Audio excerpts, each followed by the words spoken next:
बातम्यामध्ये सदैव अग्रस्थानी आणि महाराष्ट्रातही नंबर 1। आपण पाहत आहात महाराष्ट्र न्यूज 1। शेगावात तरुणीचा पाठलाग करून विनयभंग व ऍसिड हल्ल्याची धमकी, एका विरुद्ध गुन्हा दाखल। शहरातील एका तरुणीचा पाठलाग करून तिचा विनयभंग करून लग्नासाठी दबाव टाकत बदनामी व ऍसिड हल्ल्याची धमकी दिल्याप्रकरणी शेगाव पोलिसांनी एका युवकाविरुद्ध गुन्हा दाखल केलाय।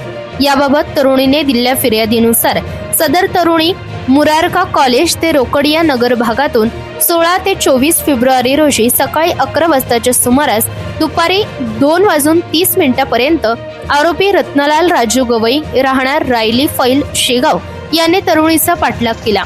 मुरारका कॉलेज जवळून सप्तशृंगी माता मंदिरासमोर रस्ता अडवून प्रेम व लग्नासाठी दबाव टाकला, तसेच शिक्षण बंद पाडण्याची धमकी देत एडिट केलेला फोटो वापरून बदनामी करण्याची भीती दाखवली। यावेळी आरोपीने जवळीक साधून तिचा विनयभंग केल्याचा आरोप आहे। तसेच 24 फेब्रुवारी रोजी दुपारी 2:30 वाजता आरोपी घरासमोर येऊन फिर्यादीच्या नावाने शिवीगाळ करत गोंधळ घालत होता। यावेळी फिर्यादीची आई घराबाहेर आली असता आरोपीने काचेची बाटली हातात घेऊन खाली येण्यास सांगत लग्न न झाल्यास तिचे आयुष्य उद्ध्वस्त करण्याची, शिक्षण व हालचालींवर लक्ष ठेवण्याची तसेच चेहऱ्यावर ऍसिड टाकून जीवे मारण्याची धमकी दिल्याचा आरोप तरुणीने दिलेल्या तक्रारीत नमूद केला आहे।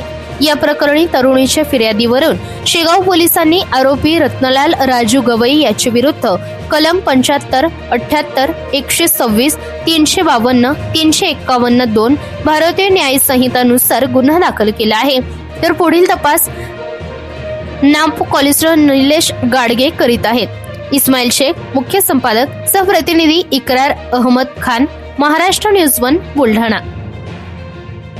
या बातमीचा व्हिडिओ तुम्हाला आवडला असल्यास व्हिडिओला लाईक करा, शेअर करा आणि महाराष्ट्र न्यूज 1 या न्यूज चॅनलला सबस्क्राईब करा। धन्यवाद।